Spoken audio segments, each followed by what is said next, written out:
ಓಂ ಶ್ರೀ ಪರಮಾತ್ಮನೇ ನಮಃ. ಅಥ ಪಂಚಮೋಧ್ಯಾಯಃ.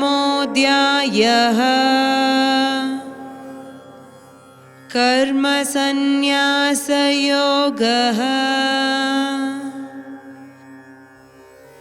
ಅಧ್ಯಾಯ 5 ಶ್ಲೋಕ 4.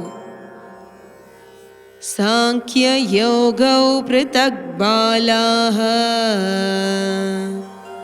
ಪ್ರವದಂತಿ ನ ಪಂಡಿತಾಃ ಏಕಮಪ್ಯಾಸ್ಥಿತಃ ಸಮ್ಯಗ್ ಉಭಯೋರ್ವಿಂದತೆ ಫಲಂ. ಶ್ಲೋಕನ ಅರ್ಥ: ಬೆವರೇ ಇಲ್ಲದವ ಕಥ ಜ್ಞಾನ ಬೇರೆ, ಭಕ್ತಿಯೋಡ ಮಾಡೋ ಗೆಲ್ಚ ಬೇರೆ ಎಂದು ಈಗಿಯರ.